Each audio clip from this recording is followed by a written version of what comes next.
1966 में आप में से कुछ लोग होंगे, मैं तो तब पैदा भी नहीं हुआ था जिस समय की ये घटना है। भारत के लाखों संतों ने एक बहुत बड़ा जुलूस निकाला दिल्ली में, गाय रक्षा होनी चाहिए, कानून बनना चाहिए। गांधी जी तो तब थे नहीं, विनोबा जी थे, गांधी जी के शिष्य थे। उनका आशीर्वाद लेके बहुत बड़े बड़े साधु संत इकट्ठे हुए।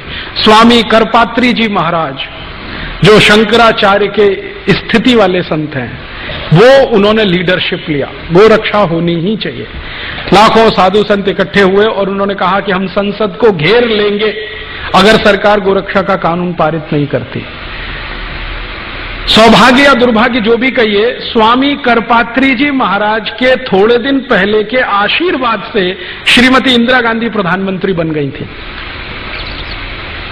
तो स्वामी करपात्री जी को लगता था कि इसको तो आशीर्वाद मैंने दिया है, अब ये कैसे मना करेगी मेरे काम को।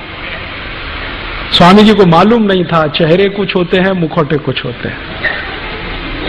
अच्छा, विनोबा जी ने भी आशीर्वाद दिया था, आपको मालूम है, श्रीमती इंदिरा गांधी को।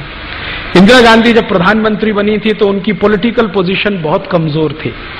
उनके सामने जो टक्कर में थे ना, वो बहुत पावरफुल लीडर थे, निजलिंगप्पा, बहुत पावरफुल आदमी थे। पूरा दक्षिण भारत उनके समर्थन में खड़ा था और तय था कि ये प्राइम मिनिस्टर बनेंगे। निजलिंगप्पा को अड़ंगी लगाकर श्रीमती गांधी प्रधानमंत्री बनी थी। तो बहुत सारे संतों से आशीर्वाद लिया था, तो करपात्री जी ने भी दे दिया, विनोबा जी ने भी दे दिया। अब प्रधानमंत्री बनते ही याद दिलाया विनोबा जी ने, वो काम करो ना मेरा, वो हत्या बंद करने के लिए कानून लाओ। तो कहा बाबा अभी थोड़े दिन संभालने तो दो। तो बाबा ने कहा कितना दिन लगेगा संभालने में।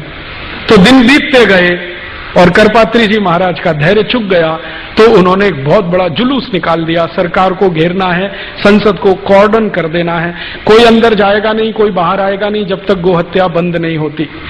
आप जानते हैं क्या हुआ? जिन करपात्री जी महाराज के आशीर्वाद से श्रीमती गांधी प्रधानमंत्री बनी थी, उन्हीं के ऊपर श्रीमती गांधी ने गोली चलवाई और एक नहीं सैकड़ों साधु उसमें मर गए। लेकिन गो हत्या नहीं रुकी, वो वैसे ही चली। उसके बाद स्वामी करपात्री जी ने, उनके शिष्य बताते हैं, मैंने कभी उनसे सीधे बात नहीं की, स्वामी करपात्री जी ने श्राप दे दिया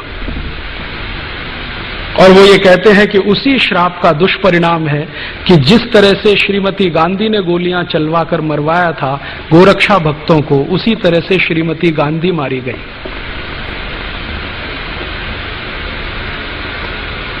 और ये अजीब संयोग है, मैंने इस पे थोड़ा काम किया तो मुझे पता चला, श्रीमती गांधी ने जिस दिन ये गोली चलवाई थी उस दिन गोपाष्टमी थी।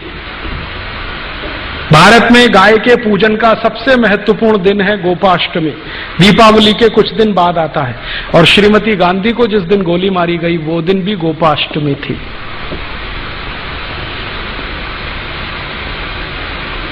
ये सब हुआ लेकिन गो हत्या नहीं रुकी। विनोबा भावे जिन्होंने आशीर्वाद दिया था श्रीमती गांधी को, वो जीवन के अंतिम दिनों में डिप्रेशन में चले गए। इतने डिप्रेशन में चले गए कि उन्होंने आत्महत्या कर ली, खाना पीना छोड़ दिया, जैन संतों की भाषा में कहूं तो संथारा ले लिया, और कॉन्स्टिट्यूशन की भाषा में कहूं तो आत्महत्या कर ली। इतने डिप्रेशन में गए विनोबा जी। और विनोबा जी बार बार एक प्रश्न पूछते थे कि मैं कोई बहुत बड़ी मांग नहीं कर रहा हूं, एक छोटी सी मांग है कि गाय का कत्ल बंद करा दो, कोई बहुत बड़ी मांग नहीं है, संसद के सब सदस्य मानते हैं, मेजॉरिटी संसद इसके साथ में है। और उन्होंने कहा कि गाय का कत्ल बंद हो जाए तो ये देवनार कत्ल खाना बंद हो जाए जो मुंबई में चलता है, जिसमें 26,000 जानवर आज रोज कट रहे हैं, उस समय 11,000 कटते थे। छोटा सा प्रश्न था, नहीं हुआ और वो वहीं छूट गया।